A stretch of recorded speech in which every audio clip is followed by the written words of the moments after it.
आए मिले मंदसौर में, ले चले श्री जी को। आए पहुंचे औरंगाबाद, भई मुलाकात हवेली में। भई मुलाकात हवेली में। भाव सिंह आए के लगा दो कदम में। राम प्रसाद जी। भाव सिंह आए के लगा दो कदम में। सुंदर साथ जी, कल आप लोगों ने प्रसंग सुना था मंदसौर का। स्वामी जी आप सुंदर साथ को लेकर के उदयपुर से चल करके रामपुरा होते हुए, दुधलाई होते हुए, श्री जी आप सम्मत 1736 पूर्ण होने को था और सम्मत 1737 प्रारंभ होने को था। तब श्री जी आप सुंदर साथ को लेकर के मंदसौर रहे। मंदसौर पहुंचे तो जब मंदसौर पहुंचे स्वामी जी, उस समय मंदसौर के चारों तरफ औरंगजेब की सेना ने घेर लिया था मंदसौर को।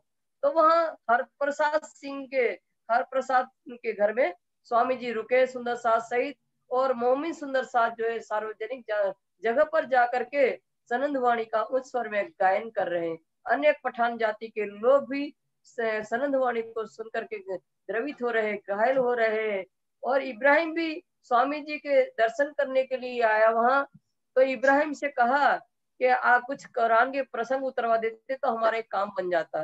लालदास जी ने बात किया इब्राहिम से। इब्राहिम उतरवाने के लिए राजी हो गया, क्योंकि उसको कुछ पराश्रम देने का लोभ दिखाया, वो राजी हो गया। दूसरे दिन प्रातः आ गया तो ये 16वां सिपारा की 2 जुज उतरवा के दे दिया। तो स्वामी जी ने अपना प्रसंग देख करके बहुत आत्मसंतोष हुआ। 16वां, 17वां, 18वां, 19 4 सिपारे उतरवा के दे दिए उनने। और फिर लास्ट सिपारा जो है कुरान का, आम सिपारा की 36वीं सूरत, लास्ट जहाँ पूरा होता है संपूर्ण कुरान, कुल औजो बे रब्बी नास, जो लास्ट सूरत है 36वीं, कहाँ तक, वहां तक सब उतरवा दिया। उसके बाद फिर से अलिफ लाम मीम जो पहला सिपारा है, वो पहला सिपारा, दूसरा सिपारा, तीसरा सिपारा, चौथा सिपारा भी उतर गया। 5वां जब उतरवाने लगे तो इब्राहिम के मन में दज्जाल बैठ गया और दुर्भावना करने लगा कि ये जो तफसीर है, जो मैंने कुरान का अर्थ उतरवाया है, तो इसको हम इनको क्यों दे, हम इनसे छीन ले। स्वामी जी ने इन अर्थों को देखा तो स्वामी जी लालदास जी से कह रहे कि मुसलमान भाइयों को समझाने के लिए जिस प्रामाणिकता की हमें आवश्यकता होती थी, वो प्रमाण सारे हमें मिल गए, अब हमें कोई गरज नहीं रह गई। पर यहाँ अब ये दज्जाल बैठ गया इनके अंदर, तो इनको मन में भावना आ रही कि तफसीर इनसे छीन लो। स्वामी लालदास जी कहते हैं कि हम इनको क्यों दें, क्योंकि हमने पारिश्रमिक भी दिया है, हमने भी साथ में परिश्रम किया। तो उसने मुसलमानों को भड़का करके झगड़ा करने की धमकी दिया। इस बात को सुन करके मोमिन दुखी हुए। मोहम्मद खान ने ये बात सुनी। वो मोहम्मद खान स्वामी जी के सर पर ईमान लाया था और 2 एक बार चरणों में भी आ चुका था। तो उनने ये बात सुनी मोहम्मद खान पठान ने, तो वो क्रोधित हुआ इब्राहिम के ऊपर। इब्राहिम जहाँ निकाह पढ़ने गए थे वहां पहुंचे और जुबान से गाली देते हुए कहा, तुमने मेरे ही सामने कहा था कि ये हादी सब जो इमाम मेहदी है, इनके ऊपर मैं ईमान लाया हूँ, तो ये मेरे मुरब्बी है, और आज तुमने अपनी सभी मैंने अपने विचारों में परिवर्तन क्यों किया। तो खूब क्रोधित हुए। तो उन्हें जाकर के माफी मांगी स्वामी जी से इब्राहिम ने। और फिर इब्राहिम का भाई ने 5वां सिपारा जो अधूरा था उसको पूर्ण करवा के लालदास जी को सौंप दिया। और इतने बीच में क्या होता है सुंदर साथ जी, कि औरंगजेब ने अपनी सेना को आदेश दे दिया मंदसौर के बीच में चढ़ाई करने का। इसके पहले करपराम भाई जो है पत्र लेकर गए उदयपुर का सुंदर साथ, जो पहाड़ों में और जंगलों में छिप करके भूखे प्यासे रो करके और विलाप कर रहे हैं। ये संदेश जब कृपाराम भाई आए लेकर के, तो स्वामी जी ने दरगाह के बीच रुक करके कुल मिलावा की तरफ ध्यान एकाग्र करके और प्रियतम के चरण में पुकार लगाई कि सुंदर साथ के ऊपर ये क्या कष्ट ढाए जा रहे, खेल मांगा था धनी कोई गुनाह नहीं किया। तो उनके करुण स्वर्ग शब्द रूप में 5 प्रकरण अवतरित हुए। उस प्रकरणों के द्वारा सुंदर साथ का जो कष्ट थे वो प्रकोप शांत हुआ। तो इस तरह से ये काम ये भी हुआ मोमिन सुंदर साथ के लिए, ये 5 प्रकरण अवतरित हुए और ये सिपारा भी वहां उतरवाए गए। और उसके बाद जब औरंगजेब ने चढ़ाई करने का आदेश दे दिया, अब मोमिन एक साथ रहने की व्यवस्था नहीं है, अलग अलग स्थानों पर रह रहे हैं, साथ में बनाने की भोजन बनाने की व्यवस्था भी नहीं है। तो घर घर जा करके और इधर उधर जा करके टुकड़े मांग करके लाते हैं। धनी उस टुकड़ों को प्रेम से आरोपते हुए कहते हैं ये बहुत स्वादिष्ट है, किसकी झोली का है? वो धैर्य पूर्वक कहता है सुंदर सास, ए धनी ये टुकड़ा मेरी झोली का है, मैं इसे मांग कर लाया हूँ।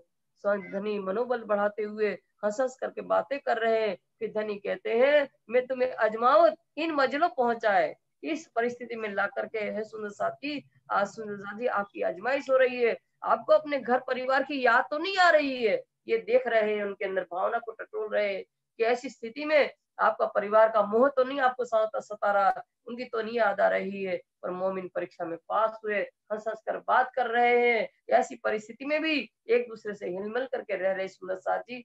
और फिर अब यहाँ से निकलना हुआ तो स्वामी जी सुंदर साथ सहित जब स्वामी जी निकल रहे, इसके पहले मंदसौर में प्रवेश किया था तो आपने देखा हमारे सुभान धनी ने निर्गुण भेष धारण किया था, सुंदर स्वरूप ने निर्गुण भेष जब धारण किया था तो स्वामी लालदास जी कहते हैं ऐसा अनुपम भेष उन्हें धारण किया था कि ऐसे अलौकिक स्वरूप की अनुपम छवि को देख करके सुंदर करोड़ों रूप उनके ऊपर निछावर कर दिए जाए तो भी उस सुंदर स्वरूप की तुलना में नहीं आ सकता है। सुंदर मस्तिष्क में तिलक गोपी चंदन सफेद का तिलक लगा था, बीच में बिंद का लाल, और कानों में श्रवणी शोभायमान हो रही थी। सुंदर कंठ में तुलसी की कंठी 4 बड़ी बड़ी मालाएं, शैली और मुदका और स्वर्णी सब धारण किए हुए, और चौंग अल्फा, सिर पर गोटा शोभे, कंडप्यू उसके ऊपर। सारा आपने वर्णन सुना था कि एक धोती को इस तरह से पहनते थे अंगोछा की मापक, और आधी से धोती को ऊपर की तरह ऊपर उड़ते थे।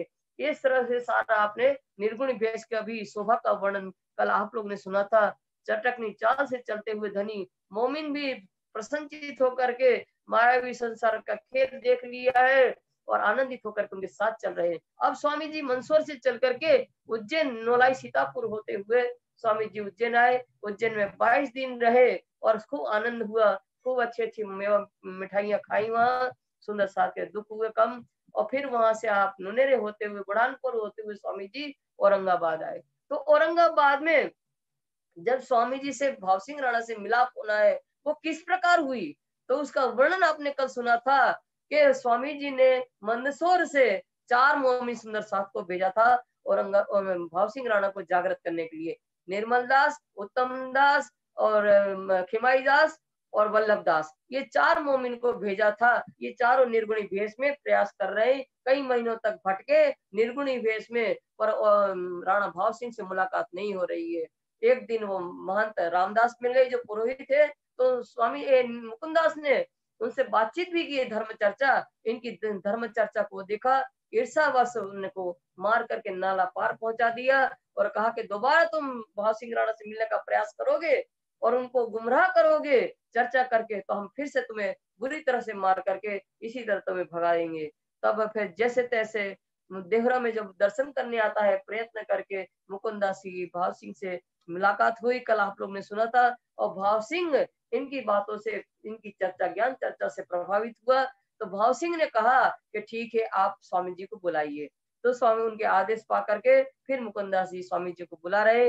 बूंदी से हथनी वगैरह दिया, बूंदी स्थित एक हवेली भी लिख दिया स्वामी जी के नाम से, और ये भी कहा कि महिला सुंदर साथ यहीं रखना, और घोड़ा वगैरह जो है हम सवारी के लिए दे रहे, मार्ग व्यय के लिए रुपये भी दिए।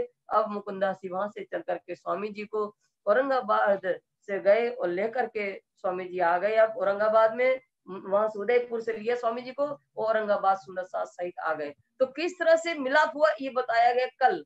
ऐसे ही नहीं कि जैसे गए और तुरंत उन्हें स्वीकार कर लिया हो, कितने कष्ट से मुकुंदास को मार भी खानी पड़ी, फिर उनसे भाव सिंह से भेंट हुआ, और जब उनकी ज्ञान चर्चा सुनी, वो प्रभावित हुआ, तो फिर उनको स्वामी जी को बुलाने का आदेश दिया। स्वामी जी पहुंच गए।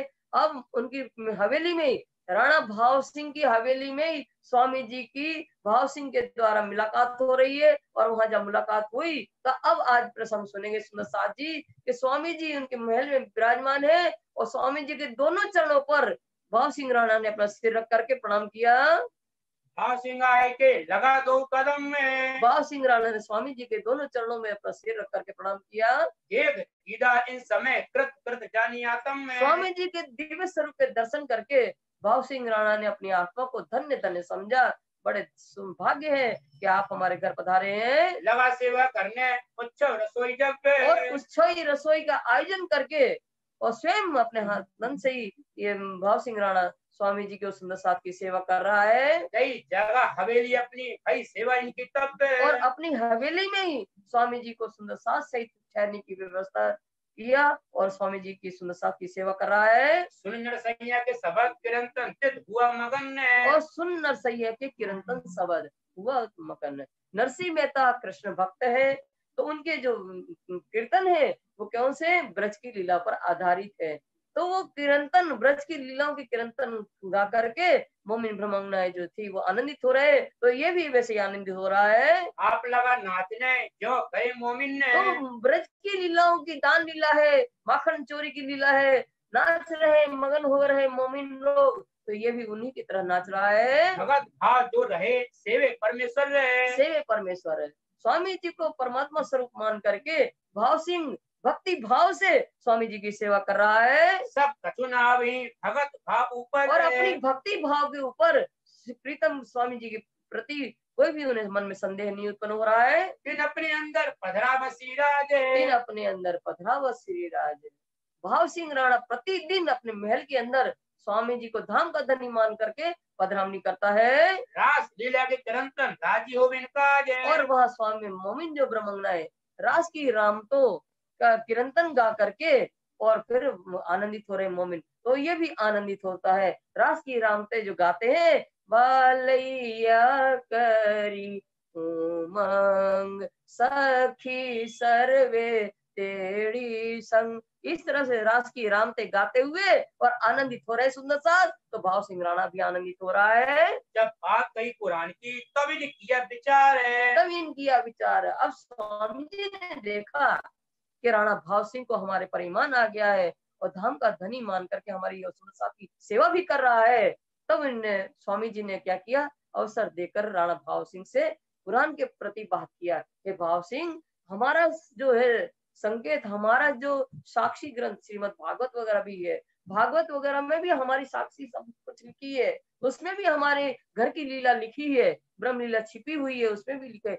इसी प्रकार है भाव सिंह अपनी कुरान जो ये कुरान आया है ना कुरान के अंदर भी अपने घर की साक्षी लीलाएं लिखी हुई है उसमें भी सारी हमारी घर की हकीकत लिखी है। तब ये बात स्वामी जी की सुन करके राणा भाव सिंह जो है विचार करने लगा ये सहायजी क्यों पावी इनका करो करार है ये सहायजी क्यों पावी इनका करो करार है। तो राणा भाव सिंह कहने लगा कि स्वामी जी आप कहते हो वो बात तो ठीक है पर आपकी इन बातों पर ये मुसलमान भाई कैसे विश्वास करेंगे कैसे साक्षी देंगे कि कुरान में आपकी घर की लीला लिखी है ये कैसे साक्षी देंगे। तो ऐसा करो हमारे यहाँ 4 मुसलमान नौकरी करते हैं उनको पहले चर्चा करके उनका करो करार उनके मन को संतुष्ट कर दीजिए स्वामी जी। ये मुसलमान 4 हैं मेरे चाकर मेरे यहाँ 4 मुसलमान नौकरी करते हैं इनको तुम समझाओ मुकदमा क्यामत है उनको तुम समझाओ मुकदमा क्यामत है। वो भाव सिंह कहने लगा कि हमारे यहाँ 4 मुसलमान नौकरी करते हैं हे स्वामी जी आप ऐसा करो क्यामत का दावा इमाम मेहंदी का जाहिर होने की बात और क्यामत का जो दावा कुरान के अंदर लिखा है वो कुरान के माध्यम से इन जो मुसलमान है इनको आप समझा दीजिए। तब में औरंगजेब सो बांध के कमर है तब में औरंगजेब सो बांध के कमर है। जब ये 4 मुसलमान आपके ज्ञान से प्रभावित हो जाए और वो स्वीकार कर ले जो ये स्वामी जी कह रहे हैं वो बिल्कुल सही बात है तब मैं फिर क्या करूंगा औरंगजेब से कमर कस के धर्म संघर्ष करने के लिए तैयार हो जाऊंगा। तो ये बात अभी शुक्राना अगले प्रकरण आएगा इसके बाद का जो प्रकरण कला चलेगा तो उसमें ये बात आएगा कि स्वामी जी से इनने चमत्कार चाहा कि आपकी बात पर मुसलमान बात मान जाए तो हम लड़ेंगे। तो ये कल आएगा ये प्रसंग इसलिए हमने पहले बताया कि यहाँ ध्यान रखना कि उसने पहले चाहा कि आप इन पे आप इनको आजमाओ इनको संतुष्ट करो तो हम मानेंगे। तो ये चमत्कार चाहता स्वामी जी से इसका वाका होगा ये भी इंतजाम चलेगा भाव सिंह। तो ये कल शुक्राना के प्रकरण में ये आएगा। तो उनने कहा भाव सिंह ने कि मेरे 4 जो मुसलमान है वो आपके ज्ञान से प्रभावित हो जाए और कबूल कर लेंगे तो हम आपको औरंगजेब बादशाह से कमर कस करके धर्म युद्ध के लिए तैयार हो जाएंगे। लड़ो वास्ते दीन के सिर सौंपे इन बात पर सिर सौंपया इन बात लड़ो दीन के वास्ते उसने स्वीकार कर लिया भाव सिंह ने कि हम लड़ेंगे धर्म के लिए और हमने सिर सौंपा अर्थात हम इसके ऊपर निछावर हो जाएंगे। हम अपने आप को निछावर कर देंगे धर्म के लिए और सत्य धर्म के लिए हम लड़ने के लिए तैयार हो जाएंगे। श्री जी साहब जी कहा सौंपो हम तो मुसलमान तब है। स्वामी जी ने भाव सिंह राणा की बात सुनकर के भाव सिंह से कहा कि 4 मुसलमान कहाँ है आपके, हमें सौंप दीजिए। इनको हम समझावी पे लियावे ईमान है। उनको मुसलमान को कुरान के द्वारा इमाम मेहंदी और क़यामत की बात को जब हम समझाएंगे उस अवश्य ईमान लाएंगे। उनको तहकीक तुम्हारा इस्लाम है। वो कहेंगे तहकीक तुम्हारा इस्लाम। वे स्वयं मुसलमान लोग कहेंगे तुम्हारे पास आकर के तहकीक माने निश्चय ये जो आपका सत्य धर्म है वो कुरान के अनुसार ये है जो लिखा है उसमें। कुरान तरफ तुम्हारे ऊपर कमर बांध 2 दिन के काम है। और स्वयं मुसलमान आके कहेंगे कि कुरान में जो बात लिखी है वो आपके इस्लाम धर्म की वास्तविकता उसमें छिपी हुई है, वही सारी हकीकत कुरान भी वर्णन कर रहा है। जो आपके बात है आपकी लीला है ब्रह्म लीला वो कुरान में बात है। वो मुसलमान स्वयं कहेंगे ये ऐसी और अब आपसे कहेंगे कि राणा आप कमर कस के लिए औरंगजेब के लिए संघर्ष करने के लिए तैयार हो जाओ। ये बात मानी भाव सिंह ने मेरे मन पर हक है। तो स्वामी जी ने इस तरह से कहा भाव सिंह राणा को।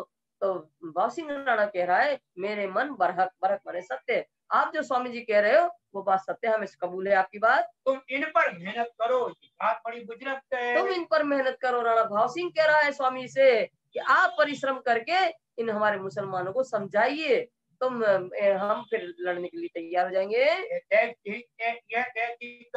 होने लगी चर्चा तुझसे। अब ये तहकीक मन निश्चय करके दोनों उठे कि ऐसा करना है। ये बात सब निश्चित करके उठ गए दोनों। और स्वामी जी वो राणा भाव सिंह चला गया और स्वामी जी ने कहा कि वो उनको सौंपो, मुसलमान से चर्चा करेंगे। यदि आवे दो ही वक्त रहे इन काम में है। दोनों टाइम वो मुसलमान आते हैं, स्वामी जी की चर्चा सुनते हैं, इसी कार्य पर वो लगे हैं। चर्चा स्वामी जी कुरान के माध्यम से उनको समझा रहे हैं कि इमाम मेहंदी को जाहिर होना क़यामत के 7 निशान, जब जाहिर होंगे इमाम मेहंदी जाहिर होंगे। तो ये सारी हकीकत कुरान के माध्यम से उन चारों मुसलमानों को स्वामी जी समझा रहे हैं और इसके सिवा उनके पास कोई काम नहीं है। इन सब भट्ट भवानी था उदयपुर का मिलाप है। और भवानी भट्ट इसी समय आ गया स्वामी जी के दर्शन करने। वो पहले उदयपुर में स्वामी से मिल चुका था। तो मिला श्री भवानी प्रसन्न आप है। श्री भवानी प्रसन्न आप वो यहाँ स्वामी जी के चरणों में औरंगाबाद में आकर के मिला और इनके ऊपर भवानी देवी जो है, भवानी भट्ट के ऊपर भवानी देवी प्रसन्न थी। बुद्ध गीता बुद्ध स्रोत ये लाया दक्षिण से है। ये जो है भवानी भट्ट बुद्ध गीता बुद्ध स्रोत लाए थे दक्षिण भारत से। तो बुद्ध गीता में क्या है और बुद्ध स्रोत में क्या है? तो उसमें लिखा है कि कलयुग में जो बुद्ध निष्कलंक अवतार को आना है 28वें कलयुग में, उसके बारे में जानने की प्रबल इच्छा जब नारद जी को हुई तो ब्रह्मा जी ने उनको जो ज्ञान दिया बुद्ध निष्कलंक अवतार के बारे में, तो वो बुद्ध गीता में लिखा हुआ है। और प्रबल इच्छा जानने की इच्छा पार्वती की हुई तो शंकर जी को उन्होंने पूछा कि वो बुद्ध निष्कलंक अवतार कब आएंगे, उनका क्या स्वरूप होगा, वो ब्रह्म लीला क्या करेंगे, इस बारे में सब जानने की इच्छा हुई पार्वती को। तो फिर शंकर जी ने बुद्ध स्रोत में वो बताया। तो ये बुद्ध गीता और बुद्ध स्रोत जो है ये इनके अंदर बुद्ध निष्कलंक अवतार को जाहिर होने की प्रमाणिकता की बात लिखी है।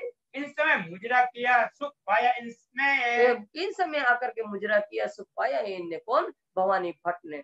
स्वामी जी के चरणों में झुक करके प्रणाम किया और उसकी आत्मा को सुख प्राप्त हुआ। नित्य चर्चा में वाचन आवे करम दीदार है। और नित्य प्रतिदिन स्वामी जी जब चर्चा करते हैं तभी भवानी भट्ट एक तो बुद्ध गीता बुद्ध स्रोत पढ़ने आते हैं और वाणी पढ़ने भी आते हैं। पहचान सिद्धार्थम दई धनी निर्धार है। और स्वामी जी ने उनको तारतम ज्ञान की कुछ पहचान हुई तो निश्चित रूप से उनको आत्मा जागृत हुई। इस समय अब्बल खान करने आया दीदार है। और अब्बल खान भी इस समय स्वामी जी के दर्शन करने आए। उदयपुर का मिलाप पहचाने परवरदिगार है। और उदयपुर में अब्बल खान मिल चुका था स्वामी जी को और स्वामी जी के स्वरूप में इमाम मेहंदी को पहचान लिया था। जान मोहम्मद मीन खान ये तिनको सुनाई खान है। और जहान मोहम्मद और मीन खां को ये अब्बल खान जो है दोनों समझा करके स्वामी जी की महिमा बता करके इन दोनों को स्वामी जी के पास लाया था। इनको बुलाए लाया करने लगे पहचान। इन दोनों को जहां मीन खां को और जहान मोहम्मद को ये अब्बल खान जो है स्वामी जी की महिमा बता करके उनको लेने आए। तो ये लोग भी स्वामी जी की चर्चा सुन करके कुरान की चर्चा सुन करके उनको भी स्वामी जी के प्रति ईमान आ रहा है। मीन को ईमान आया ये ताबे हुआ तब। ये ताबे हुआ तब मीन खां को स्वामी जी ने सनंद वाणी के द्वारा जो सनंद वाणी कुरान का सार है चर्चा करी तो इमाम मेहंदी की पहचान मीन खां को हो गई और उनके अधीन हो गया। दज्जाल से लड़ने लगा, चाहे लेने सोवा अब चाहे शोभा ले ले। आप मीन खां जो है, जब उनकी आत्मा जागृत हो गई, इमाम मेहंदी की स्वरूप की पहचान हो गई, तो धर्म विरोधी आसुरी प्रवृत्ति लोग से दज्जाल के स्वरूप है, उनसे धर्म संघर्ष के लिए तैयार होना और ऐसा धर्म कार्य करके वो शोभा लेना चाहता है। हर मानो में पठान में और कहारवानों में पठान, कहारवार जाति है, पठानों में एक जाति है सौदागर जाति। तो सौदागर जो पठान है उनमें स्वामी जी ने सनंद वाणी के ऊपर चर्चा की। सनंद सुनी जान मोहम्मद क्यों ये कहतान हो इनसे। तो जहान मोहम्मद ने सनंद वाणी जो कुरान का सार है उसको जब सुना तो उसको ये पता लगा कि इस वाणी के द्वारा इमाम मेहंदी की हमें कैसे पहचान हो। जहान मोहम्मद कौन है? तो जहान मोहम्मद कुरान का ज्ञाता है, पूरा कुरान उसको कंठस्थ याद है अर्थ सहित। वो जहान मोहम्मद ने जब सनंद का सार, ये कुरान का सार जब सनंद वाणी को सुना स्वामी जी के मुखारविंद से, तो उसको लगा कि हमें इमाम मेहंदी की कैसे स्वामी जी के द्वारा पहचान हो। एक जान मोहम्मद को असलू अंकुर ईमान है। ये जान मोहम्मद को असलू अंकुर ईमान है, असलू परमधाम का अंकुर होने से उनमें स्वामी जी के प्रति विश्वास आ गया। आप तमाम तफसीर पढ़ो में आरबी खान है। तमाम तफसीर पढ़ो में था आरबी खान। जहान मोहम्मद तफसीर माने अर्थ, संपूर्ण कुरान का अर्थ सही तो उसको याद था और अरबी भाषा को वो जानकार विद्वान था, इसलिए वो आरबी खान के नाम से जाना जाता था। देता तालीम सबन को देते रहे पठान है। जितने ही पठान जाति के लोग थे मुसलमान, उन सबको ये कुरान की तालीम देता था जहान मोहम्मद। इनके सुनी हकीकत है बुरा भला अनुमान है। किन किन सुनी हकीकत का है बुरा भला अनुमान है। किन किन ने क्या हकीकत सुनी कि जहान मोहम्मद हमारा उस्ताद है, कुरान पूरी उसको याद है, आरबी खान के नाम से जाना इतना बड़ा विद्वान है और वो हिंदू फकीर के पास जाता है, हिंदू फकीर के ऊपर मतलब ईमान लाया है वो जहान मोहम्मद। तो अनुमान लगा करके अनुचित बातें बोल रहे हैं उनके बारे में। भवानी भट्ट डेढ़ पहर लोग कथा के हुए और भवानी भट्ट 1:30 पहर तक 10:30 बजे तक स्वामी जी चर्चा करते हैं, तो उसमें वाणी पढ़ते हैं और वो बुद्ध गीता बुद्ध श्रोता है तो उसको ही पढ़ करके निवृत्त होता है। तब श्री राजी आरोप के पौड़े सेज गुजरत और सब स्वामी जी 10:30 बजे का समय हो जाता है प्रातः, तो भोजन करके विश्राम करते हैं। जब दिन पिछड़ा खड़ी रहते साथ, तो 7 घड़ी दिन बाकी रहा, अर्थात 3:30 बजे का समय हुआ दोपहर में, तब क्या हुआ स्वामी जी उठ के विश्राम करके उठ के बैठ गए। तो श्रीराज उठते हैं अरे सासों बात और सुंदर सास से बातचीत करते हुए परमधाम की बात कर रहे हैं। चर्चा होता थी बड़ी हुआ श्रृंगार का वक्त, और चर्चा होते बड़ी अति बड़ी। कौन सी अति बड़ी चर्चा होनी है? परमधाम का वर्णन कर रहे कि 3 बजे स्वामी जी सुंदर साथ को लेकर के परमधाम में अनेक जहां जाते हैं शेयर करते हैं और शेयर करते हुए क्या करते हैं 6 घड़ी लो रमे घले, 1 घड़ी में झिल्ला के 1 घड़ी में श्रृंगार किए। तो ये इस तरह से 7 घड़ी की चर्चा कर लेते हैं महत्वपूर्ण। फिर जब 1 घड़ी में श्रृंगार वर्णन करते हैं, शाम को 4:30 बजे का हुआ वतक वक्त, तब श्रृंगार का वक्त हुआ। 4:30 बजे परमधाम की चितवनी का वक्त है, 4:30 बजे अरस की नमाज का समय है, 4:30 बजे का समय हो गया। 3:30 बजे उठे थे, धर्म चर्चा करते करते 4:30 बज गए। तब स्वामी जी जो है मूल मिला में बैठे हुए हमारे धनी राज्य श्यामा जी का स्वरूप और श्रृंगार का वर्णन करके सुंदर साथ को परमधाम की चितवनी करवा रहे हैं। संध्या को आरती होगी तब साथ खड़ा देखत, अब संध्या वही चितवनी करवाते करवाते तो संध्या आरती का समय हो गया। संध्या आरती उतार रहे, धनी की आरती उतारते हुए सब सुंदर साथ खड़े होकर दिव्य आरती के दर्शन कर रहे हैं। एक तरफ लाल लाल दूजी भवानी भट्ट। अब आरती हो गई, अब चर्चा का समय होगा। आरती के उपरांत संध्या आरती के बाद अब चर्चा होनी है, तो चर्चा में क्या करेंगे, एक तरफ लालदास महाराज कुरान हाथ में लेंगे और दूसरा तरफ भवानी भट्ट श्रीमद् भागवत कथा को हाथ में लेकर के अब चर्चा होगी। चर्चा कुरान भागवत की होते लटपट, और चर्चा कुरान और भागवत की स्वामी जी चर्चा करेंगे। स्वामी जी दोनों को, कुरान क्या है, कतेब ग्रंथ का सार कुरान है और भागवत क्या है, चारों वेदों का सार श्रीमद् भागवत है।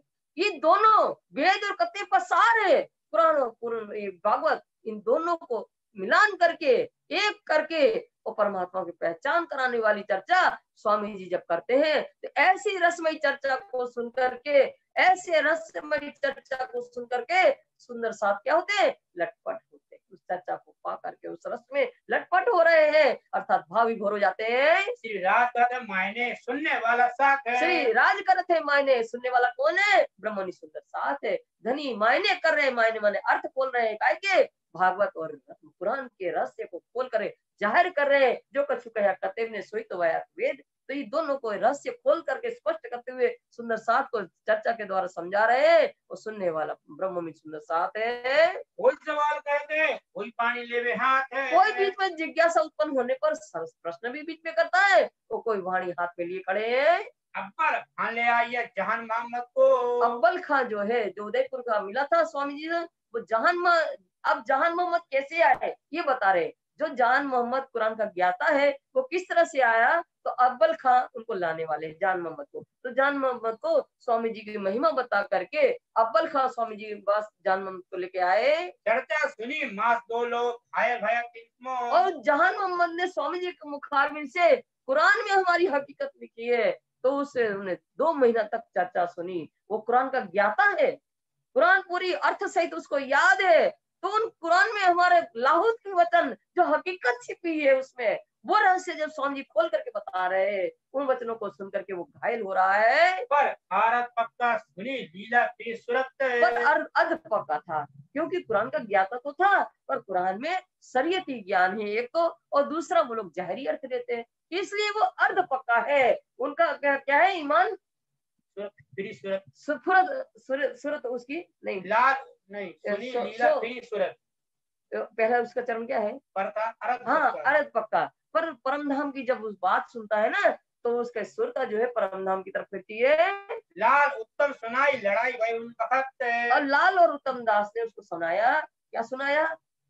पूर्ण ब्रह्म परमात्मा के सर्व श्रृंगार का वर्णन सुना दिया लाल दास ने, उत्तम दास ने। तो उससे झगड़ा हो गया। वो जो था जान मोहम्मद, दोनों से लड़ने लगे। क्यों लड़ने लगे? क्योंकि कुरान का ज्ञाता है वो जहान मोहम्मद, और कुरान में लिखा है कि खुदा खुद आएंगे तो अपने नूर का वर्णन करेंगे। जब मोहम्मद साहब मेराज में गए और मेराज में से लौटे मोहम्मद साहब, तो उनने कहा यारो मैं खुदा परवरदिगार से मिलकर के आया।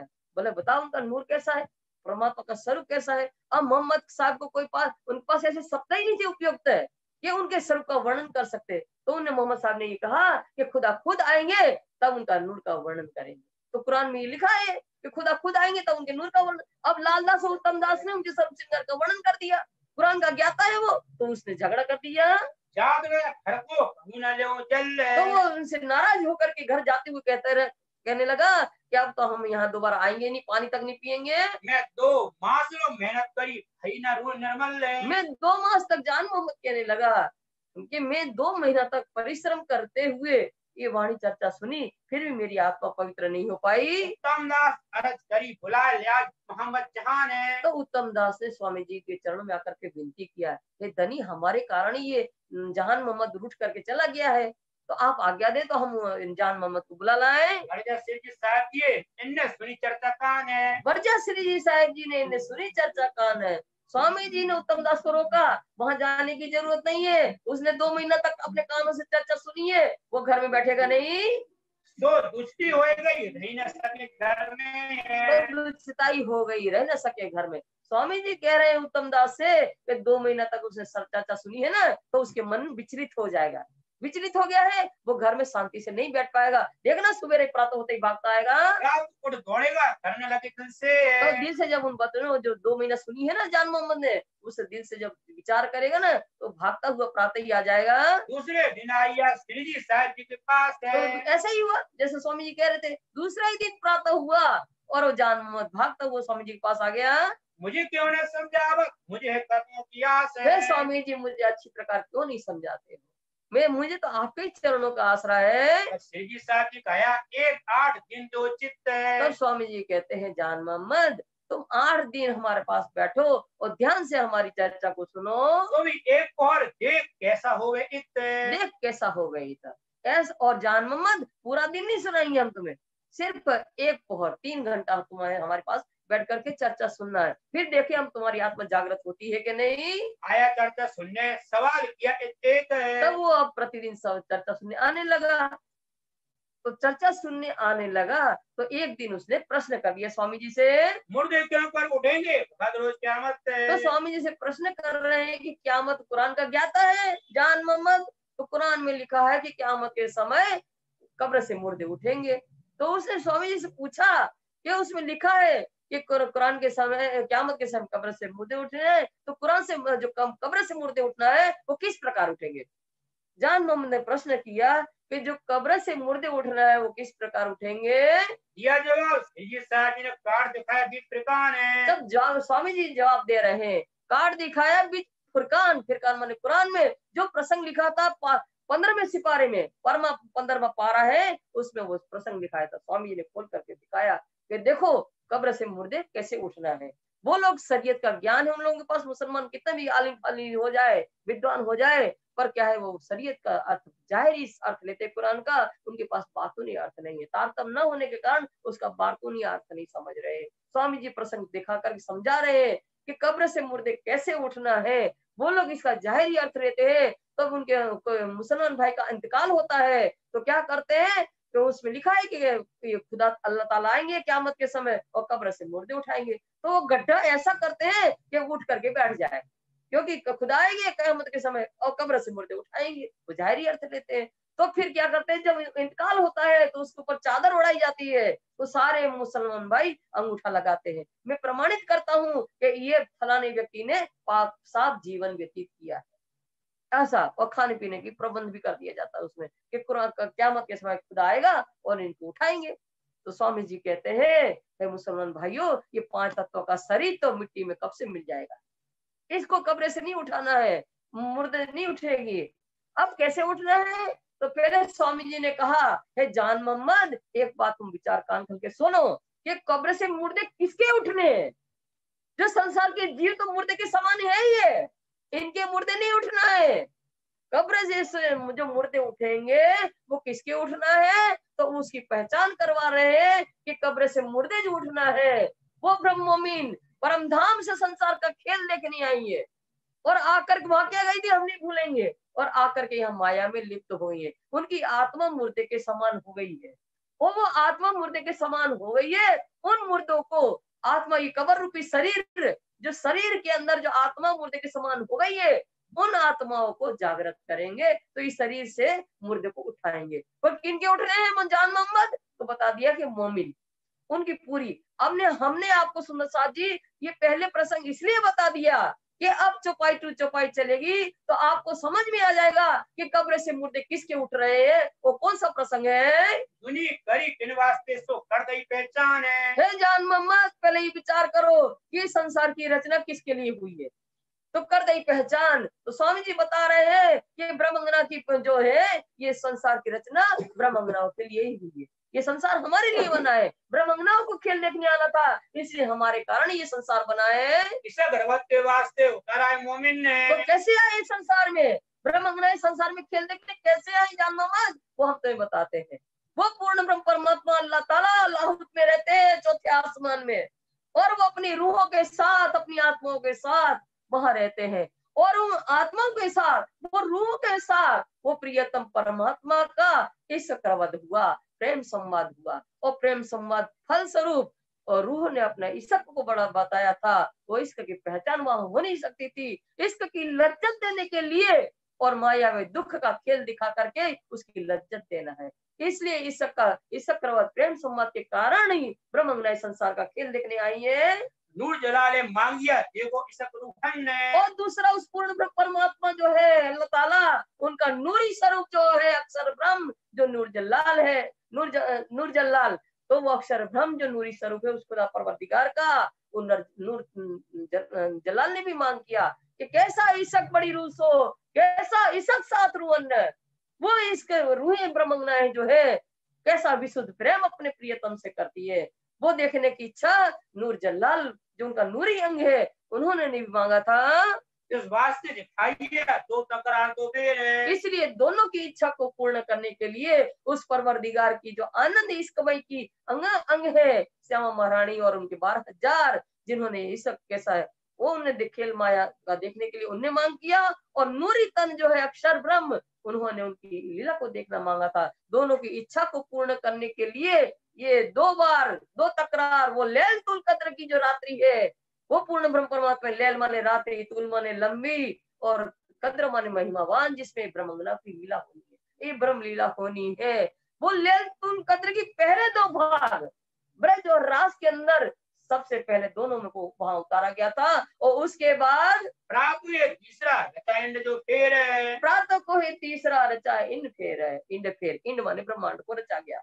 हे जान मोहम्मद, प्रातः रास की रात्रि जो है, उसके बाद ये प्रातः का तीसरा तकरार, लैलतुल कद्र का जो तीसरा भाग है, ये प्रातः का है भाग, जागनी का भाग है। इसमें ब्रह्म लीला का अवतरण हुआ है, ये जागनी भाग है। इसके अंदर फिर से वही रूहें जो ब्रज में थी और रास में थी, और तीसरे ब्रह्मांड में वही ब्रह्मांगनाएं आई हैं, रासलीला खेल के आए बराब श्याम है। और इसी पे तीसरे ही जागनी के ब्रह्मांड के अंदर वो रास लीला जो खेला था, वो परवरदिगार ने वो रास लीला खेल करके वो कृष्ण स्वरूप, वही श्याम स्वरूप मोहम्मद के रूप में अरब देश में आए हैं। तो कागज कलाम अल्लाह का लाया मोहम्मद अलैहिस्सलाम है। तो वो मोहम्मद साहब जो रास खेल के बराबर आए ना, वो मोहम्मद स्वरूप कागज, वो पूर्ण ब्रह्म परमात्मा का पवित्र संदेश जो है, अल्लाह कलाम कुरान के वचनों के द्वारा इन मोमिनों के लिए तो लाए हैं। करी शरद दसी 11 हम आवेंगे फिर है। करी शरत दसी 11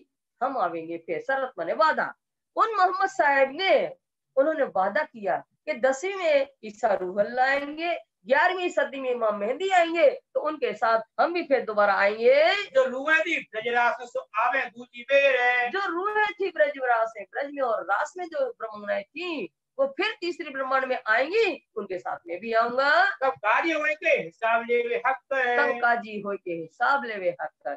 वही जो ब्रज में रास में थी ब्रह्मंगनाएं, वो जागनी के ब्रह्मांड में आई, और उनके लिए काजी, काजी कौन बनेगा? वो पूर्ण ब्रह्म परमात्मा न्यायाधीश बन करके सबका हिसाब करने का, फल का हिसाब लेने के लिए ब्रह्मंगनाओं के भी, और क्या जो संसार के जीव हैं उनके साथ खेल में, उनके अंदर उनके सबका लेखा जोखा लेने के लिए, हिसाब का लेने के लिए न्यायाधीश बन करके, काजी बन करके बैठेंगे 7वें दिन की लीला। सिफायत जो मोमिन की करे मोहम्मद गुजरत के, करे मोहम्मद गुजरत का सिफायत जो मोमिन की, जो ब्रह्मंगनाएं जो ब्रज में आई थी, रास में आई थी और जागनी के ब्रह्मांड में आई, इनकी महिमा की सिफारिश माने प्रशंसा कौन करेगा?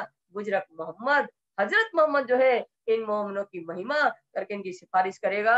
अगले भाई लोक में सब होवे एक दिन है। अगले भाई लोक में सब होवे एक दिन। अकले माने बुद्धि, जो सारे संसार में लोक मान 14 लोक के ब्रह्मांड में क्या होगा? इन मोमिन के द्वारा ही सारा तारतम्य ज्ञान का प्रकाश संसार में फैल जाएगा, जागृत बुद्धि का ज्ञान फैल जाएगा, तो सारे संसार में परमात्मा की और एक धर्म हो जाएगा। 14 तब को मिने सब लियावे यकीन है। 14 लोक के ब्रह्मांड में उस तारतम्य ज्ञान के प्रकाश के द्वारा क्या होना है? सब लावे यकीन है, एक परमात्मा पर विश्वास लाएंगे। अक्षर से अक्षरातीत बिन है न कोई और है। रहे न कोई और, अक्षर और अक्षरातीत के बिना रहे न कोई और। हे जान मोहम्मद, अक्षर ब्रह्म और अक्षरातीत ब्रह्म, जिसको कुरान के अंदर नूर जल्लाल अक्षर ब्रह्म, नूर जमाल अक्षरातीत ब्रह्म, इन दोनों की सत्ता के सिवाय संसार में किसी की सत्ता नहीं रहेगी। नूर और नूर तजल्ला जाहिर होवे सब और है। नूर और नूर तजल्ला सब जाहिर होवे सब और है। क्या होगा? नूर अक्षर ब्रह्म और नूर तजल्ला जो अक्षरातीत ब्रह्म है, वो सारे संसार में जाहिर हो जाएंगे। जब नींद उड़ी नूर जल्लाल की, उठ बैठे अक्षर है। नींद उड़ी नूर जल्लाल की, तब उठ बैठे अक्षर। ये किसका सपने का ब्रह्मांड है? अक्षर ब्रह्म के सपने का ही ब्रह्मांड है ये 14 लोक का ब्रह्मांड अक्षर ब्रह्म के सपने का है, उसमें ही हम देख रहे हैं सब खेल। तब जब नूर जल्लाल जो है अक्षर ब्रह्म, जिसका सपना है रूपी ब्रह्मांड है, उसकी जब नींद खुलेगी, ये सपना मिट जाएगा और अक्षर ब्रह्म जागृत हो जाएंगे। परमात्मा के आदेश से जागृत होना है, और तारतम्य ज्ञान के द्वारा से जब अक्षर ब्रह्म जागृत हो जाएंगे, तब धाम को याद करे चित चुबे यूं कर रहे। तब धाम को याद करेगा कि कैसा ईसक बड़ी रूस हो, कैसा ईसक सातरुन है, इसने जो चाहा था उस लीला को याद करेगा वो।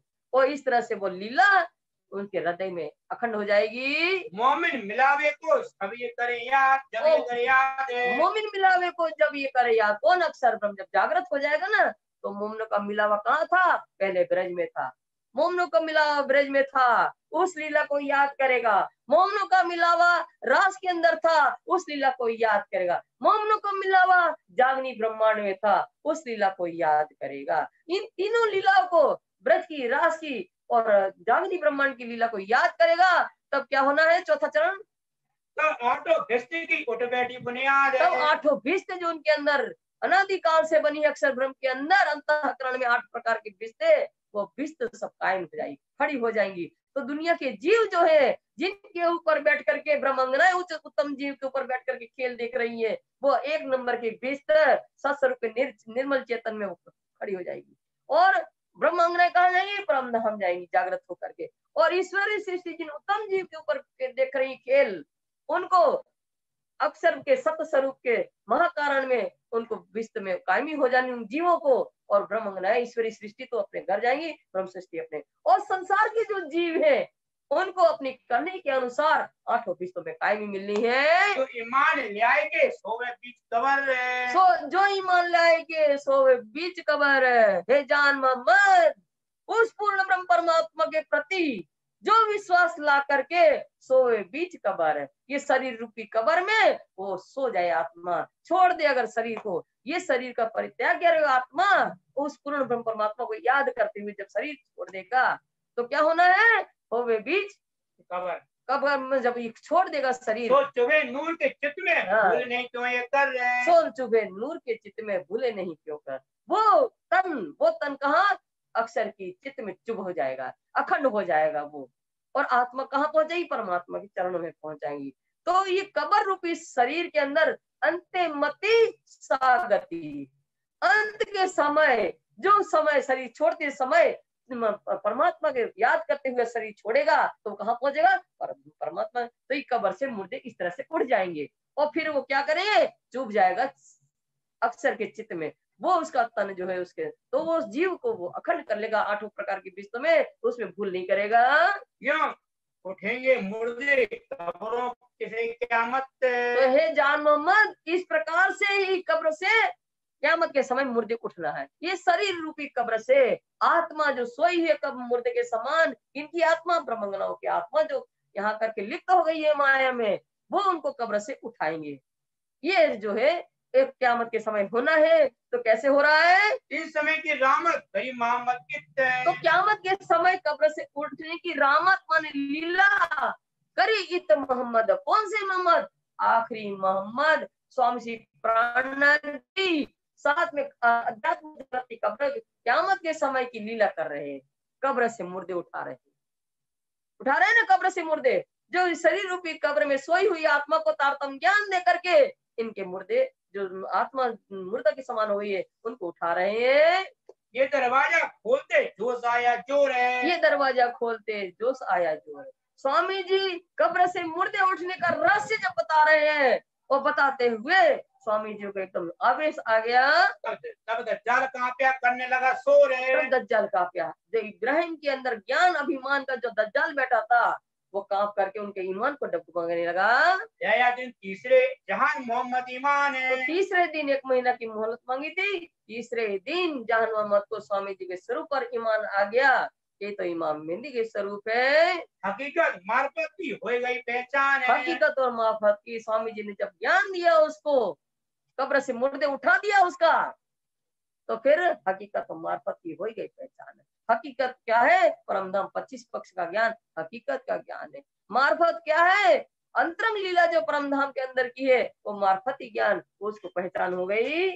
आवत जहान मोहम्मद और अब्बल खान है। अब यहाँ स्वामी जी की चर्चा सुनने के लिए जहान मोहम्मद अव्वल खां आते हैं, और मीना भी बैठे चर्चा में नित्यान है। और मीन खां भी आते हैं, नित्य प्रतिदिन चर्चा सुनने आते हैं। और मुसलमान अभी सब चर्चा सुनने हैं। और कई मुसलमान भी चर्चा सुनने आते हैं। हमें जहान मोहम्मद को जो सावे समय है। और जहान मोहम्मद जो कुरान का ज्ञाता है, उसको सारी बात हकीकत पता है, इसलिए स्वामी जी की जब चर्चा सुनता है तो उसको आवेश आ जाता है। श्री राज पकड़े इनको सिर पर धरे हाथ और है। स्वामी जी उनके ऊपर वरद हस्त रखते हुए उसको शांत करते हैं दिलासा से बड़ी करे तू है हमारा साथ और है। उनको सांत्वना देते हुए स्वामी जी कहते हैं, जान मोहम्मद धैर्य रखो, तो हमारे साथियों में से हो। फिर सावधान हो भी जब सुने नाम लाहूत है। और जब फिर वो सतर्क थोड़ा सावधान होता है, फिर जब स्वामी जी चर्चा में लाहौर परमधाम के लीला का वर्णन करते हैं तो फिर बेहोश होकर गिर पड़ता है। फिर गिरे जोश में याद करे क्यामत तो है। क्यामत अध्यात्म जागृति को याद करते हुए वो फिर से जोश आता है, वो गिर पड़ता है। क्यों चर्चा हो रात को होगी जब रहे पिछली घड़ी 4 है। यह चर्चा पूरी रात संपूर्ण संध्या आरती के बाद बैठे थे चर्चा करने के लिए, संध्या आरती के बाद बैठे थे चर्चा करने के लिए। अब इस तरह से संपूर्ण रात्रि इस तरह से चर्चा जब होती है तो चर्चा चलते चलते 4 घड़ी रात्रि बाकी रह गई, अर्थात सवेरे का 4:30 बजे का समय हो गया। तब सातवीं विदा होए फिर लग करने विचार है। अब ये सुंदर साथ जो रात भर बैठे थे वो घर जाने के लिए विदा हो रहे हैं और जो चर्चा रात्रि भर सुनी है उस पर विचार कर रहे हैं। सिराज आरोप से हिंडोले खाट पौड़त है। और स्वामी जी संपूर्ण रात्रि बोले हैं, चर्चा किए, तो अपन भी रात को जगते हैं तो थोड़ा हल्की भूख सी लगी आती है, तो थोड़ा सा स्वल्पाहार रुक खा के और फिर कभी हिंडोले पर आराम करते हैं, कभी सेज पर पलंग पर भी विश्राम करते हैं। पीछे 7 दिन समय राष्ट्र राम के गावत और है। फिर बाद में क्या करते हैं, 4:30 बजे के बाद सुंदर साथ रास की रामते गा करके उसका आनंद लेते हैं। जो करते भोर हो भी लीला कई मास्टर है। इस तरह से रामते गाने के बाद सवेरा हो जाता है, सवेरा होता है और 4 महीना तक वहां औरंगाबाद में रह करके इस प्रकार से जागनी लीला का कार्य में आनंदित कार्य हो रहा है। नित्या ने उत्सव किरंतन हुआ सातम करार है। और नित्या ने प्रतिदिन इस तरह से चर्चा ध्वनि की और उत्सव और रसोई का आयोजन होता है और ये आनंद लेकर के सुंदर साथ जी आत्मा में संतोष होता है। पठान फतेह मोहम्मद ये बात सुनी कान है। और पठान जो फतेह मोहम्मद था वो स्वामी जी की महिमा सुनी, उन्हें ज्ञान की, तो उन्हें क्या किया, है जान मोहम्मद को कर दे बैरागी की पहचान है। तब उन्हें जान मोहम्मद से कहा कि जो बैरागी है ना, जिसके ऊपर तुम्हें ज्यादा ईमान आ गया है, इन बैरागी के ज्ञान की हमें भी तो थोड़ी पहचान करवा दो, तुम तो कुरान के ज्ञाता हो। 40 हदीसें लिख रही जो इनके कई मायने हैं। जो ये करे इनके मायने, तो जो फतेह मोहम्मद ने क्या किया, हदीस में से हदीस मोहम्मद साहब की होश की वाणी है, कुरान आवेश की वाणी, तो मोहम्मद साहब की जो हदीस थी उसमें से उसने 40 प्रश्न निकाले, 40 हदीसें निकाले और फिर उन्हें जान मोहम्मद को प्रश्न दिए और कहा कि इन प्रश्नों के स्पष्ट उत्तर दे दे, तुम्हारे ये जो जिनके ऊपर तुम्हें ईमान आ रहा है वैरागियों के ऊपर, तो फिर हम क्या समझेंगे, तो हकीकत जानिए होवे खावे जमाने तो है। हम समझ लेंगे। जो ये 40 हदीसें खोल देंगे तुम्हारी ये बैरागी साधु, तो हम क्या समझेंगे, हकीकत ही समझ लेना कि ये कुरान में वर्णित है कि आखिरी जमाने का खाविन आखिरुल जमा इमाम मेहंदी जाहिर होने वाले, तो हम स्वीकार कर लेंगे कि यही है। जाए हदीस जान मोहम्मद यांग सिरकी साहब तो पे। फतेह मोहम्मद से वो 40 हदीसें लेकर के जान मोहम्मद आए और स्वामी जी सारी हकीकत कहते हुए स्वामी जी को वो हदीसें दिया गई। तू ही कर इनके मायने किल्ली रुअल्ला की पावे जब तू ही कर मायने किल्ली रूह अल्लाह की पावे जब। स्वामी जी ने जान मोहम्मद से कहा, हे जान मोहम्मद, तो हमारे पास लाई हुई खोलने के लिए, अगर किल्ली रूह अल्लाह जो पूर्ण ब्रह्म परमात्मा अल्लाह के जो रूह है, आत्मा श्यामा महारानी और उनके स्वरूप सदगुरु देवचंद जी महाराज जो तारतम ज्ञान लाए हैं, वो तारतम ज्ञान है जान मोहम्मद, तू अगर पा जा तो तुम इसके रहस्य खोल सकते, तुम ही इसके रहस्य खोल सकते हो। जब इनने तलब करी किल्ली अल्लाह कलाम है। तब जान मोहम्मद ने स्वामी जी के कहने पर तलब माने चाहे न किया कि वो तारतम ज्ञान रूपी चाबी है, वो कृपा करके हमें दीजिए। स्वामी जी ने उनको बख्शिश दिया। जान मोहम्मद को भाई पहचान इस्लाम है। तब जान मोहम्मद ने जब तारतम ज्ञान की बख्शिश उसको मिली, तब भाई पहचान इस्लाम, सत्य धर्म की वास्तविकता तारतम ज्ञान के द्वारा उसको पहचान हो गई। तब सब खुल गई हकीकत मार्फत द्वार है। तब उसको सारी जब तारतम ज्ञान प्राप्त कर लिया जान मोहम्मद ने, जो कुरान का ज्ञाता था, कुरान संपूर्ण कुरान उसको अर्थ सहित याद थी, पर अब जब तारतम ज्ञान पा गया तो उसके रहस्य सब समझ गया। कुरान में जो लिखी है हकीकत छिपी है वो रहस्य समझा है। तो हकीकत मार्फत के द्वार जो थे, परमधाम का जो हकीकत का ज्ञान छिपा हुआ था उसमें वो खुल गया और मार्फत जो परमधाम परमात्मा के अंतरंग लीला की पहचान भी उसको होने लगी। नजर वही बका में ने किया दीदार परवरदिगार है। किया दीदार परवरदिगार, कुरान का ज्ञाता है, उसका ध्यान लाहौत में पहुंच गया, लाहौत में एकाग्र हो गया, परमधाम और परवरदिगार जो है पूर्ण परमात्मा अक्षरातीत उनके दर्शन हुए उसको। तब गए फतेह मोहम्मद पे एक पूछे तुम्हें सवाल तो है। ये सब जब हो गया, उसकी आत्मा जागृत हो गई आत्म ज्ञान के द्वारा, तब वो जान मोहम्मद फतेह मोहम्मद के पास गया और फतेह मोहम्मद से कहने लगे, हे फतेह मोहम्मद, हम आपसे एक प्रश्न पूछ रहे हैं। जो इनका दे जवाब, होवे तेरा मुझ पर भाल है। हो गए तेरा मुझ पर भाल माने एहसान। हे फतेह मोहम्मद, जो हम तुमसे प्रश्न पूछ रहे हैं ना, अगर तुम इसका उत्तर दे दो तो तुम्हारा बहुत बड़ा एहसान मेरे पर होगा। खुदा की सूरत का मुझे दे उत्तर है। खुदाई की सूरत का मुझे दो उत्तर है। जान मोहम्मद फतेह मोहम्मद से कहते हैं कि कुरान और हदीसों में खुदा की सूरत के बारे में क्या लिखा है, वो हमें जवाब दो। फरमाया फरमान हदीसों कर मेरी जमा खातर है। कर मेरी जमा खातर है। फरमाया फरमान में, फरमान मैंने कुरान में।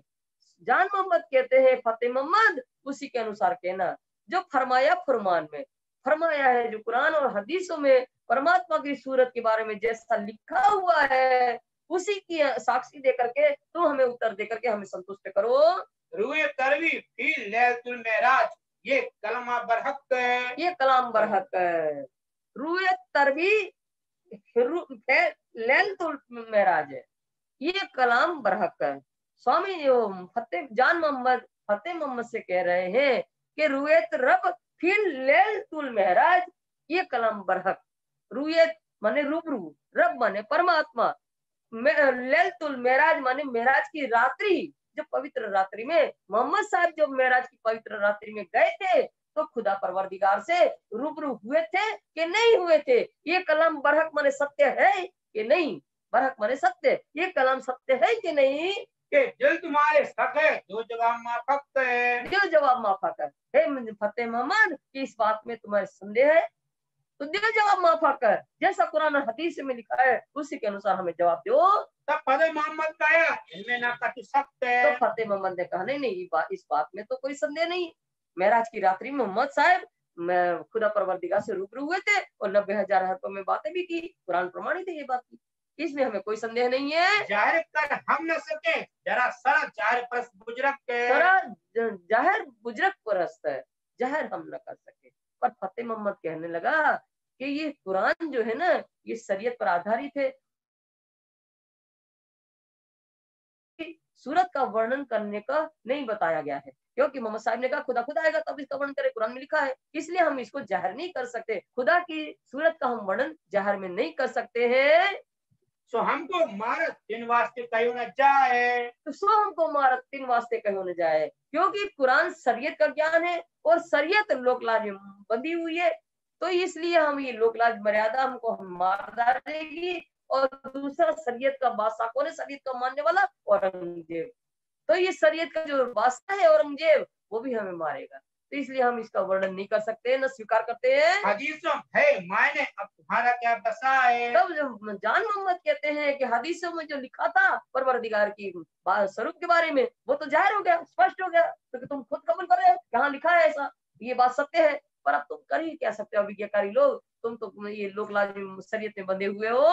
फतेह मोहम्मद फिर गया जोड़ पासन आवे बीच दीन है। तब फतेह मोहम्मद कहने लगा जान मोहम्मद से कि जब तक बादशाह औरंगजेब इन स्वामी जी के उपदेश के द्वारा उनकी चर्चा सुन करके इस इस्लाम धर्म को स्वीकार नहीं करते, स्वामी जी वाला धर्म है, निजानंद संप्रदाय को स्वीकार नहीं करता है, तब तक हम कैसे विश्वास मान सकते हैं। और आगे हम क्यों करें, पहले क्यों आवे यकीन तो है। इसलिए हम पहल नहीं कर सकते, जब औरंगजेब विश्वास लाएंगे और स्वीकार कर ले तो हम करेंगे, उनसे पहले हम नहीं कर सकते हैं। तब जान मोहम्मद गया तुम्हारा ईमान ऊपर सुल्तान है। तब जान मोहम्मद ने फतेह मोहम्मद से कहा कि फतेह मोहम्मद तुम्हारा विश्वास तो बादशाह के ऊपर है, तुमने जब कहा था कि हम जान लेंगे 40 हदीस से दिया था कि यही हम यही समझेंगे खोल देंगे, तो हम ये समझेंगे आखिरी जमाने का खावंद है, जब तुमने पहचान लिया उसके बाद तुम स्वीकार नहीं कर रहे हो। ऐसा तुम क्यों कहो, जब देखो हक पहचान है। जब तुमने हक को पहचान लिया कि ये आखिरी जमाने के जो कुरान में लिखा है वो इमाम मेहदी स्वरूप है, पहचान लिया, तुम्हारी हदीस से सब खोल करके जाहिर कर दिया, पहचानने के बाद तुम ऐसा क्यों कहते हो। पर तुम्हारा ईमान जो है खुदा की तरफ नहीं है, बादशाह की तरफ लगा हुआ है। ये खड़पड़ गई आपस में, तब इनने छोड़ दिए पठान है। तब इनने छोड़ दिए पठान। इस तरह से खटपट हुई आपस में, झगड़ा हुआ फतेह मोहम्मद का जान मोहम्मद का। तो जान मोहम्मद जो गुरु है, उस्ताद है कुरान को समझाने का, तो इनने पठानों को समझाना छोड़ दिया। तुम मने करो जान मोहम्मद उत जावे नहीं निदान है। तुम मने करो जान मोहम्मद उत जावे नहीं निदान। फतेह मोहम्मद ने सारे पठानों को एकत्रित किया और पठानों से कहने लगा कि आप सब मिलकर के जान मोहम्मद को रोको, वो साधु बैरागी के पास बिल्कुल न जाने पाए। मेरे पठानों मने किया जान मोहम्मद को समझने। तो सारे पठानों ने एकत्रित होकर मिल करके जान मोहम्मद को रोका कि आपको वहां उस बैरागी के पास नहीं जाना है। तू क्यों बैरागी करने लगे? क्या जानने मोमिन ने? क्या जानते, सब पठान मिलकर कह रहे हैं कि वो हिंदू बैरागी के चरणों में क्यों झुकता है? तुमने कैसे समझा कि खुदा का मोमिन है? लड़ाई होने लगी। सुन्नी सूरी श्री जी साहब जी ने बात है। तो इस तरह से जान मोहम्मद की पठानों के साथ लड़ाई हो रही है, वो मना कर रहे हैं, ये जाने के लिए मान नहीं रहे। तो वो स्वामी जी ने ये बात सुन लिया। तब बढ़ जाए जान मोहम्मद को जिन तुम जिद करते जाते। जिद करने जाता है। तब जान मोहम्मद को स्वामी जी ने रोका कि तुम ऐसे जाहिल लोगों के साथ हटपूर्ण बातें करने क्यों जाते हो, उनसे क्यों झगड़ा करते हो? ये तो अमल दज्जाल सो तो जाहिलों का बाप है। ये तो अमल दज्जाल का, सो तो जाहिलों का बाप। अमल माने साम्राज्य, ये जाहिलों का साम्राज्य अमल दज्जाल का। दज्जाल जो अविज्ञाकारी लोग है, ऐसे दज्जाल जो आसुरी प्रवृत्ति को साम्राज्य है ये, और ये दज्जाल प्रवृत्ति के लोग जाहिलों का बाप है। बाप माने जाहिल का जन्मदाता है। जाहिल कौन? अनपढ़ अनपढ़ गंवार लोग जो होते हैं ना, उनके जन्मदाता ही दज्जाल लोग है। इन्हें जो छले छूटिए तुम जिन छोरा करो आप है। तो उनसे ऐसे लोग दज्जाल के स्वरूप जो लोग होते हैं ना, उनसे बल की जरूरत नहीं होती है, शक्ति की जरूरत नहीं है, उनसे छल से युक्ति से ही है जान मोहम्मद जीता जा सकता है। जान मोहम्मद कया मुंह दज्जाल लगा परजन ने। तो जान मोहम्मद कहते हैं दज्जाल के स्वरूप पठान लोग हैं ना, हमें आपके पास आने से रोकते हैं। मैं तिनका कहे क्यों करूं? ईमान खतरा हुए मोमिन ने। ईमान खतरा हो मोमिन ने। तो इन पठानों का ऐसा अनुचित कहना हम क्यों माने? अगर हम आप उनकी बात मानते हैं और आपके पास नहीं आते हैं, तो हम मोमिन कहलाने के कारण हमारे ईमान पर खतरा होता है। ये कैसा मोमिन है कि इनको परमात्मा के सर पर विश्वास नहीं, उनकी बात मान रहा है, रोक रहे हैं, उनके रुकने से हम रुक जाएं तो हमारे ईमान पर खतरा है। मैं तो साहब दे दिया जाहिर अपने ने। मैंने तो अपने प्रत्यक्ष रूप में धनी आपको ही इमाम मेहदी सर को पहचान लिया है। हाँ खतरा होते ये मुझसे कहो ना बहने। ये मुख से कहो ना कहने, कहाँ खतरा हो, हमने आपको इमाम मेहदी सर को समझ लिया है। अगर हम आपके पास आते हैं तो जान जाने का ही हमें भय है ना, सिर्फ जान से मारेंगे और क्या करेंगे, यही भय है ना। पर हम अगर आपके पास नहीं आते हैं, इमाम मेहदी सर को हमने पहचान लिया, आपके पास नहीं आते हैं तो ईमान को खतरा होता है। इसलिए आप अपने मुख से है स्वामी जी ऐसी बात मत करिए। पठानों पर यान किया जान मोहम्मद डाले मारे। तो पठानों ने मिलकर के सब विचार विमर्श किया कि जान मोहम्मद रुकने वाला रुक नहीं रहा है, तो इनको मार डाले अपन सब मिलकर के। इन हमारे दीन से छोड़ दिया व्यवहार है। इन हमारे दीन से छोड़ दिया व्यवहार है। कौन सा दीन? मुसलमान धर्म से हमारा संबंध तोड़ दिया है, हमारा मुसलमान धर्म छोड़ दिया इसने। पहले तो बैरागी से करे लड़ाई जोर है। तब ये आपस में विचार कर रहे हैं कि जान मोहम्मद तो हमारा उस्ताद है, इसे तो हम शिक्षा लेते थे, इनको क्यों मारे, ये जड़ तो बैरागी है। ऐसा ना करे, हम सारे पठान मिलकर के इन बैरागी से बलपूर्वक लड़ने चले। अब उसमें सब मिलके करने लगे शोर है। इस तरह से पठान लोग जो है स्वामी जी से लड़ने के लिए अब आपस में सब पठान मिलकर के शोर मचाने लगे स्वामी जी की। रात को मिलके आए जने 10 है। अब स्वामी जी रात्रि के समय चर्चा कर रहे हैं। 10-12 पठान मिलकर के स्वामी से झगड़ा करने के लिए आ गए। श्री जी साहब जी बैठे हैं आगे हुसैनी बचे उस्तवार है। आगे हुसैनी बाचे हैं उस्तवार। श्री जी साहब जी आप बैठे बीच में और दोनों तरफ सभा के रूप में मोमिन भर कर बैठे और स्वामी जी के सामने हुसैन तफसीर हुसैनी रखी है और उस पर स्वामी जी चर्चा कर रहे हैं। बैठी मजलिस घर के बाजू दो है। उन्होंने देखा पठानों ने कि यहाँ तो दोनों तरफ मोमिन मजलिस के रूप में बैठे हैं और उनके सामने क्या रखा है? मोमिनों आगे किताबें रहलों पर धरी सोए। और मोमिन जो बैठे हैं सामने दोनों तरफ भर करके स्वामी जी के, तो उनके ऊपर रहलों के ऊपर धर्म ग्रंथ पथराए गए हैं। दो बाजू जीवी पीतल की ये बड़ी जोत रोशन है। ये बड़ी जोत रोशन है। अब उस समय लाइट वगैरह तो थी नहीं, तो प्रकाश के लिए दोनों तरफ बड़े बड़े पीतल के दीपक जल रहे हैं और उसके दीपक का प्रकाश चारों तरफ फैल रहा है। चर्चा आपस में करें सिद्धि संग मोमिन ने। और चर्चा जो है आपस में परस्पर स्वामी जी और ब्रह्म मोमिन जो है उन कुरान के प्रसंग को लेकर के तफसीर से नहीं रखी है, चर्चा हो रही है। एक दज्जाल मजलिस करने लगा शोर है। तो देख दज्जाल, कौन दज्जाल? पठान लोग आए थे दज्जाल के रूप, ये मजलिस मोमिनों की सभा को देख करके और शोर मचाने लगे, निंदा करने लगे। ये भगत जी क्या है, हम पर लड़ाई चोर है। हम करे लड़ाई जोर, हे भगत जी ये क्या हो रहा है, हम आपसे बलपूर्वक लड़ेंगे। तुम टीका माला पहनत और क्यों पढ़त कुरान है। तुम टीका पाला पहनत और क्यों पढ़त कुरान है। आप तो एक तो टीका लगाते हो, माला पहनते हो, हिंदू वेश धारण किए हो, ऊपर से आप कुरान क्यों पढ़ते हो। ये रवा है नहीं जो तुम कहो सुनो कान है। जो तुम कहो सुनो कान है, ये रवा नहीं, रवा माने स्वीकार। हम मुसलमान भाई को ये स्वीकार नहीं है कि आप हिंदू होकर के और कुरान की चर्चा करो और उस कुरान की चर्चा को आप लोग सुनो। श्री जी कहा हम पर क्या कह तुम में। तो श्री जी ने पठानों से कहा हम आपको रोक रहे हैं। खुदा और रसूल की मोहब्बत बांधत आपस में हम में। खुदा और रसूल की मोहब्बत बांधत आपस में हम तो ये कार्य कर रहे हैं आपस में बैठ करके। खुदा परवरदिगार और उनका पैगाम देने वाले जो मोहम्मद साहब है, उनके दोनों के साथ हम अपना प्रेम संबंध स्थापित कर रहे हैं। इनको तुम ढांपा तो ये है कि फरमाए। ये तुम्हें किन फरमाए, उस खुदा और मोहम्मद साहब के प्रति हम तो प्रेम संबंध स्थापित करना चाहते हैं। उस प्रेम संबंध को आप ढांपना चाहते हो। आपको ऐसा उपदेश किसने दिया है। तब जान मोहम्मद बोलिया तुम्हें ये बताए। तुम्हें यकीन बताए। जान मोहम्मद कहने लगा उन पठानों से कि तुम्हारा उस्ताद तो मैं हूँ।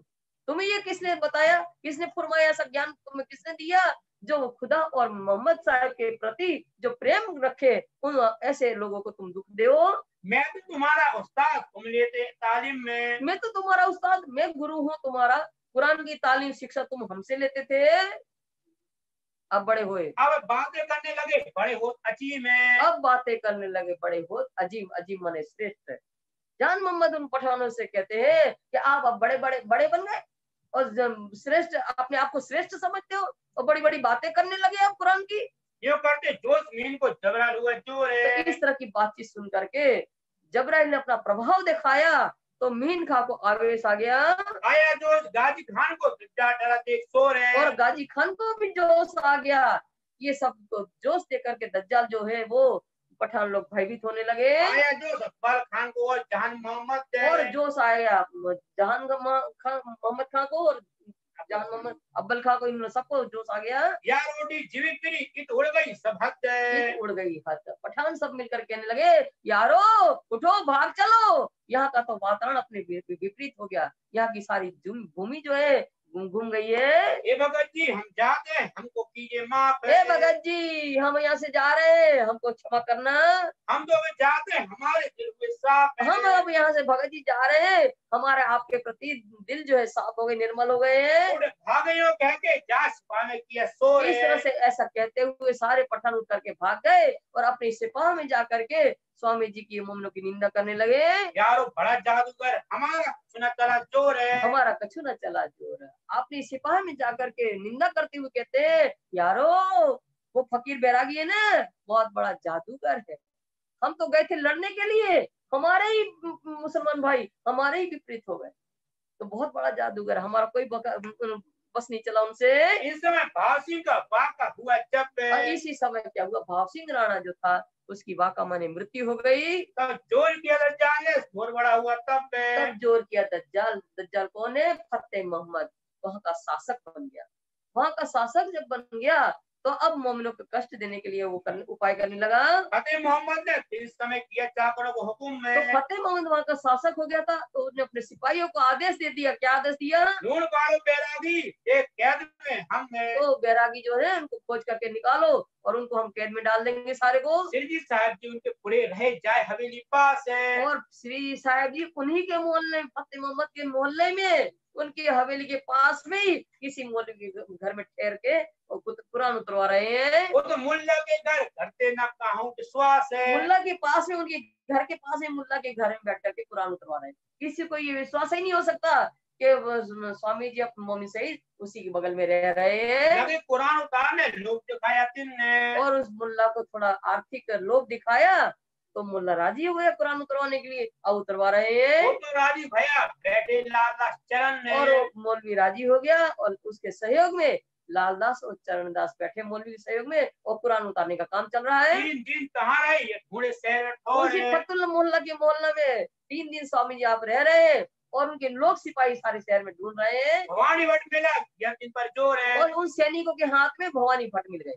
भवानी भट्ट मिल गए तो उनको बलपूर्वक पूछ रहे हैं स्वामी जी के बारे में। बड़िया के भागते छूटा, ये जो भट्ट भवानी तो है। भवानी भट्ट बड़ी मुश्किल में उन सैनिकों से छूट करके भागे। हमें दिखाओ बैरागी, हम ढूंढ सके अपनी है। अपनी तो सिपाही कहने लगे भवानी भट्ट से कि वो बैरागी कहाँ है, हमें बताओ, हम अपनी शक्ति पर ढूंढ ढूंढ के थक गए उनको। भटकल दरवाजे लोग को दिया जवाब तो है। वहां जो उपस्थित लोग थे ना, उन्होंने कहा अरे वो बैरागी के बारे में पूछ रहे हो, वो बैरागी तो हमने भटकल दरवाजे में देखा था। बैरागी तो जात रहे, तुम बिना भट्ट को इन पाव तो है। फिर उन लोगों ने ये भी कहा वो बैरागी तो भटकल दरवाजे से चले गए होंगे, अब उनके पकड़ने के लिए आप भट्ट को बेकार भटकना है आपका। तो जान मोहम्मद आइए फतुअल्लाह के घर है। अब जान मोहम्मद जो है फतुअल्लाह के घर वहां रह रहे स्वामी जी, कुरान सुना रहे, वहां आ गए। हाँ बैरागी देखे पूछी सिर जी की खबर है। तो वहां मोमिनों को देखा तो उन्होंने स्वामी जी के बारे में पूछा। सिर जी साहब भी बैठे हैं इस हवेली में। तो मोमिनों ने कहा कि इसी हवेली में स्वामी जी विराजमान है। ये तो डॉक्टर दज्जाल की, तुम डरता ही इनसे ये तो है। दज्जाल का स्थान है, तो आप लोग को भय नहीं लगता फतुल्लाह से? इनके आदमी तुमको ढूंढत फिर सब ठोर तो है। फतुल्लाह के आदमी जो है सारे शहर में ढूंढ रहे हैं आप लोग को। ये मोहल्ला फतुअल्लाह का, ये लड़का तुमसे जोर ये है। फतुल्लाह का ही मोहल्ला है, ये उसको पता चल जाएगा तो आप सबको पकड़ करके कैद में डाल देगा। किताब निकलो यहाँ से, तुम्हें दिखाओ सिर जी साहब और मुझे स्वामी जी दिखाओ कहाँ है, और शीघ्र ही अपन सब मिलकर यहाँ से निकले। साथ ले कदम हकीकत कही तब और स्वामी जी जो मोमिन लोग थे उसको जान मोहम्मद को स्वामी जी के पास लाए और जान उन्होंने सारी हकीकत स्वामी जी को बताई। जब तक लगा जब डूबने सिर जी साहब की बेली तब लालदास तक है। सांकाल हो गया था, सूर्यास्त हो गया था और स्वामी जी वहां से अब चलने के लिए तैयार हुए। तफसीर लिखने मुल्ला के छोड़ी दिन की आस है। और तफसीर लिखवा रहे थे, मतलब कुरान का अर्थ लिखवा रहे थे, वो आशा छोड़ दी, वही काम छोड़ दिया। चरणदास को तफसीर छोड़ के और चरणदास और लालदास जी तो मुल्ला के साथ थे उनके सहयोग के लिए, उनको बुलाए और तफसीर वहां छोड़ दिया और अब जाने के लिए तैयार हो गए। 7 कोस चले गए, भैया भाव सिंह लश्कर भोर है। 7 कोस चले गए तब भैया भाव सिंह लश्कर भोर है। जब स्वामी जी औरंगाबाद से 7 कोस जितने आगे निकल गए तब भाव सिंह की सेना को सवेरा हुआ। कहाँ से राह चल के मिला राह में भीमसेन। अब औरंगाबाद से जब जा रहे मार्ग में भीमसेन मिल गए। इनको लिया बुरहानपुर कहीं भी तो सब है। और तो उनको जो है स्वामी जी भीमसेन को बुरहानपुर तक अपने साथ लेकर के आए। मैं आए तुम्हारे दीदार को कोई दिन रहे तो कदम में। कोई दिन रहा कदम। भीमसेन कहने लगे है स्वामी जी हम आपके दर्शन करने के लिए आए हैं। और सौंदर्य साथ के बीच में कुछ दिन रहे वो। दिन से सवाल लिखा है कुरान के ले जाओ मुल्क चंद तुम में। उनसे भीमसेन से कुरान के अंदर जो इमाम मेहंदी के अवतरण के और क़यामत के साथ के खास खास प्रसंग भीमसेन के द्वारा स्वामी जी ने लिखवाए। और स्वामी जी ने मुल्क चंद से कहा कि ये पत्र जो लिख करके तैयार हो गए, मुल्क चंद उनके अधिकारी के पास जाओ। औरंगाबाद फतुअल्लाह पढ़ रहे हैं। अब स्वामी जी ने आकोट से फतुअल्लाह के पास भेज रहे हैं। एक हिदायतुल्लाह काजी पर एक दीवान खातर रहे हैं। एक पत्र हिदायतुल्लाह और दूसरा दीवान के पास भेज रहे हैं। 3 जिले 3 पर और लिखी हकीकत है। और उसमें 3 जिले 3 पत्र 3 अधिकारियों के पास और उसमें सारी हकीकत कुरान की लिख करके भेज रहे हैं। रुक्का दलील खान पर दही हकीकत क़यामत और क़यामत की सारी हकीकत लिख करके एक रुक्का जो है दलील खान के ऊपर भी भेज दिया। बिरजी पटवाई औरंगाबाद शेख बदल्लाल खान है। और बिरजी को जो है आकोट से औरंगाबाद जो अधिकारी रहे उनके पास बिरजी भाई से आकोट से अनुमति दे रहे हैं। इन्हें आकोट से बिला किए क्यों ये हुई पहचान है। इनको आकोट से रवाना किया बिरजी भाई को कि इन अधिकारी को देकर के आओ, देखते हैं इनमें से किसी को तो इमाम मेहंदी की स्वरूप पहचान हो जाए। श्री मोहम्मद का ये मोमिनो ये औरंगाबाद की पीतक है। श्री मोहम्मद ईश्वर स्वामी लालदास जी कहते हैं सुंदर साथ जी ये औरंगाबाद का वृतांत आप लोग ने अभी सुना। अब आकोट की कहा जो पीतक है गुजरात है। अब आकोट का प्रसंग जो है सुंदर साथ जी जो महत्वपूर्ण है उसका प्रसंग का वर्णन कल होगा सुंदर साथ जी। जो आकोट में जो प्रसंग आना है वो है शुक्राना। परम उस पूर्ण परमात्मा ने जो मोमिनों के ऊपर अपार अपार जो कृपा की है उसका शुक्राना बजाएंगे हम। तो परमात्मा ने जो कृपा की है वो 2 प्रकार की कृपा की है। वो दोनों प्रकार की कृपा का वर्णन जो है कल सुंदर साथ जी आप ध्यान से सुनिएगा। लो सी प्राणनाथ प्यारे की जो भी तक है गुजरात जो भी तक है गुजरात मामती गाये मोमिनो श्री मोहम्मती कहे मोमिनो ये औरंगाबाद की वितक ये औरंगाबाद की वितक अब आपको की कहूँ जो भी तक है गुजरात जो भी तक है गुजरात बोलो श्री प्राणनाथ प्यारे की जय, धाम के धनी की जय। प्रणाम सुंदर साथ।